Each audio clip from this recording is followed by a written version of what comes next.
এ খাদিজা, সারাদিন দিনের দাওয়াত দিছি, পেটে কিছুই নাই, ঘরে কোনো খাবার আছে কিনা? আম্মাজান খাদিজা বলে, ওগো প্রিয় স্বামী, আমাদের ওই যে ছোট একটা বকরি আছে, শুধু ওই বকরি থেকে সন্ধ্যাবেলা এক পেয়ালা দুধ দহন করে আপনার জন্য রেখেছি।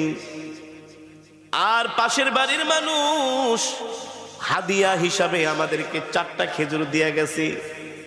আমি 2টো খেজুর খেয়ে 2টো খেজুর আর এক পেয়ালা দুধ প্রিয় স্বামীর জন্য রেখে দিয়েছি। আপনাদের কাছে আমার প্রশ্ন, সারাদিন না খাওয়া মানুষের কি এক পেয়ালা দুধে কি পেট ভরে, তৃপ্তি মিঠে? আম্মাজান আয়েশা রাদিয়াল্লাহু তাআলা আনহা আল্লাহর নবীর সামনে দুধের পেয়ালা হাজির করলেন। নবীজি অর্ধেক টুকুন দুধ খেয়ে অর্ধেক টুকুন দুধ আম্মাজানকে দিয়ে দিলেন। নবীজি একটা খেজুর খাইলেন, আর একটা খেজুর আম্মাজানকে দিয়ে দিলেন। আম্মাজান বলে, ওগো প্রিয় স্বামী, 2টো খেজুরি আপনি খেয়ে ফেলেন। আল্লাহর নবী বলেন, না না না, আমি আমার হাত দিয়া তোমাকে একটা খেজুর খাওয়াই দিব। আল্লাহু আকবার। এই কথা বলতে বলতে হঠাৎ করে নবীজির চোখ চলে যায় আম্মাজানের কাপড়ের দিকে। আম্মাজান যে কাপড় পরেছেন, ওই কাপড়ের মধ্যে এত তালি, এত তালি, এত তালি, এখন আর মনে হয় কাপড় ছিঁড়ে গেলে তালি দেওয়ার মতো জায়গা থাকবে না। সরকার দো আলম আম্মাজানের মুখের দিকে তাকায় বলে, খাদিজা, এ খাদিজা, 40 মণ স্বর্ণ নিয়ে আমাকে বিবাহ করলা, কতটা মাস হয়ে গেল, ঠিক মতো কোনোদিন ঘরের বাজারও করি না, বাজার সদাইও আনতে পারি না, না খায়া থাকো। আজকে দেখলাম তোমার কাপড়ের মধ্যে এতগুলো শিলি। ও খাদিজা, একবারও বাজারের জন্য বললা না, কোনদিন বললা না বাজারে যাচ্ছেন, বাহিরে যাচ্ছেন, কিছু খাবার নিয়ে আসেন, এই কথাও বললো না। আমার কাপড় ছিঁড়া গেছে, একটা কাপড় পর্যন্ত নিয়ে আসেন। খাদিজা রে, 40 মণ স্বর্ণ নিয়ে আমাকে বিবাহ করলা, এই সম্পদগুলো আমি কোন জায়গায় ব্যয় করলাম একবারও কোনোদিন ডাক দিয়া জিজ্ঞেস করলা না। তোমার সম্পদগুলো আমি কোন কাজে ব্যয় করেছি? আম্মাজান খাদিজা বলে, গো আল্লাহর নবী, আমি জানি আমার কলেজার টুকরা স্বামী ওই সম্পদগুলো আল্লাহর রাস্তায় দান করে দিয়েছেন, এই জন্য আমার জিজ্ঞেস করার কোনো প্রয়োজন নাই। আল্লাহু আকবার। আম্মাজান বলে, ঠিক আছে বুঝলাম। আল্লাহর নবী বলে, বুঝলাম, কিন্তু তোমার গায়ের মধ্যে ছিঁড়া কাপড় তালি দেওয়ার মতো জায়গা নাই, এই কথাও তো কোনোদিন বললা না, একটা শাড়ি কিনে আনেন। আম্মাজান বলে, আমি জানি আমার প্রাণের স্বামীর পকেটে পয়সা নাই, এই সময় যদি আমি শাড়ি কিনতে বলি আমার স্বামী কষ্ট পাবে, আমি আমার কলিজার টুকরা প্রাণের স্বামীকে কষ্ট দিতে পারবো না। আল্লাহু আকবার। কষ্ট দিতে পারবো না, এই কথাগুলো আসমান থেকে আমার আল্লাহ শুনতেছে। আর জোরে বলেন সুবহানাল্লাহ। কে শুনতেছে? আরশে আজিম থেকে আল্লাহ তাআলা শুনতেছেন হযরতে খাদিজার কথাগুলো। আম্মাজান খাদিজা বলে, গো আল্লাহর নবী, আপনার কাছে আমি 3টা জিনিস চাইবো, আপনি দিবেন কি দিবেন না বলেন। ও খাদিজা, তুমি দিনের জন্য এত কষ্ট করেছো, ইসলামের জন্য তোমার এত ত্যাগ, এত কোরবানি, কি চাইবা তুমি আমার কাছে? কি চাইবা? দুনিয়ার কোনো পার্থিব সম্পদ তো আমি তোমাকে দিতে পারবো না, আমার কাছে তো কিছু নাই। আম্মাজান খাদিজা বলে, আমি দুনিয়ার কোনো সম্পদ চাইবো না, কিন্তু একটা জিনিস আপনার কাছে আমি একটা বিষয়ে আবদার করব, আপনি আমার আবদারগুলো রাখবেন কিনা, আপনি আমার আশাগুলো পূরণ করবেন কিনা। আল্লাহ নবী বললেন, ও খাদিজা, কি আশা করবা? আমার কাছে তুমি কি চাও বলো।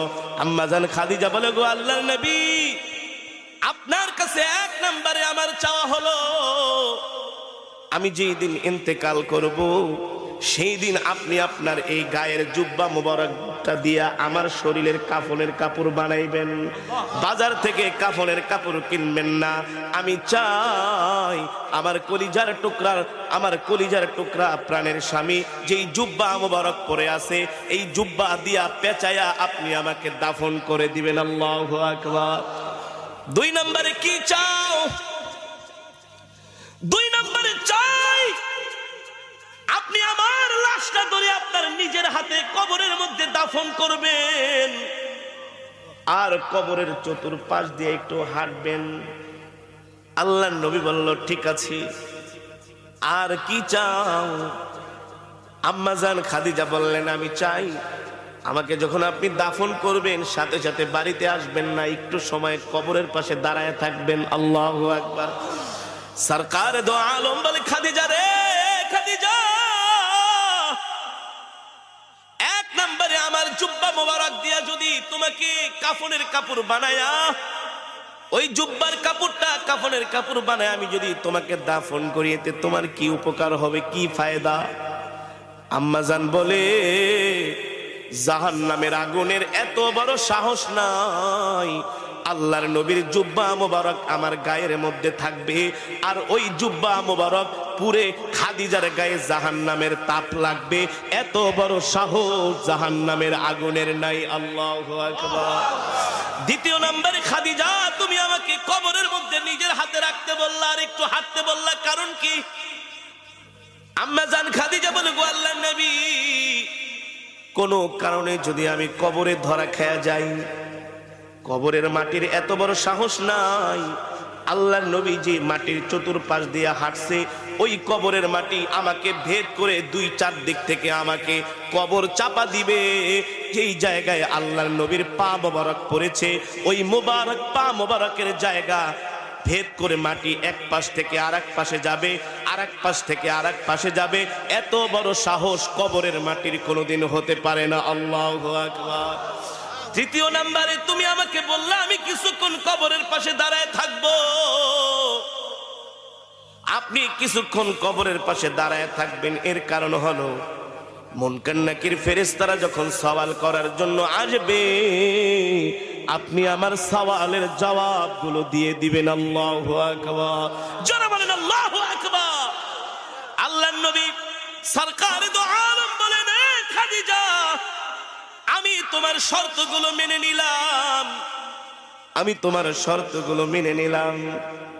আসমান থেকে আল্লাহ জিব্রাইলকে পাঠায় দিছে, জিব্রাইল যাও যাও যাও, আমার বন্ধু শুধু আমার খাদিজার এই শর্তের সাথে আমার বন্ধু একাত্মতা ঘোষণা করে নাই, আমি আল্লাহ আমার বন্ধুর সাথে একাত্মতা ঘোষণা করেছি। আল্লাহু আকবার। কারণ আমার খাদিজা দ্বীনের জন্য, আমার দ্বীনের জন্য এতটা কোরবানি করেছে, স্বয়ং আমি আরশের মালিক খাদিজার উপরে সন্তুষ্ট হয়ে গেছি। ঠিক আম্মা জান খাদিজা রাদিয়াল্লাহু তাআলা আনহা যখন ইন্তেকাল করলেন, আম্মা জানের কথা অনুযায়ী আল্লাহ তাআলা আমার নবী সব ব্যবস্থাগুলো করলেন। কিন্তু যখন আম্মা জানের লাশটা যখন কবরের মধ্যে শোয়ানো হলো, বারবার নবীজি নিয়ে আসেন এত দেরি করে বেলাতুল্লাহর সাথে আসছে। যেটা বলতেছিলাম, সম্মানিত হাজিরিন, আম্মা জান ইন্তেকালের পরে বারবার সরকার দো আলম ইমামুল আম্বিয়া সাইয়্যিদুল মুরসালিন খাতামুন নবিয়্যিন আল্লাহর নবী বারবার আম্মা জানের মাথা চেহারা মোবারকটা আম্মা জানের বারবার কিবলার দিকে ফিরায় দেয়। অটোমেটিক আম্মা জানের চেহারাটা ঘুরে যায়। নবীজি তার হাত মোবারক দিয়া তার চেহারাটা কিবলার দিকে ঘুরায় দেয়। লাশ যখন দাফন করা হয় তখন সকলের চেহারা কোন দিকে ঘোরানো থাকে? জোরে বলে, কোন দিকে? আল্লাহর পয়গম্বর বারবার আম্মা জানের চেহারা মোবারকটা চেহারাটা কিবলার দিকে ঘুরায় দেয়, কিন্তু বারবার চেহারাটা আসমানের দিকে ফিরে থাকে। আল্লাহু আকবার। একবার, দুইবার, তিনবার হওয়ার পরে আল্লাহ তাআলা জিব্রাইলকে পাঠায় দিছে, ও জিব্রাইল আমার বন্ধুকে যায় বলো আমার খাদিজার চেহারাটা কিবলার দিকে ফিরবে না,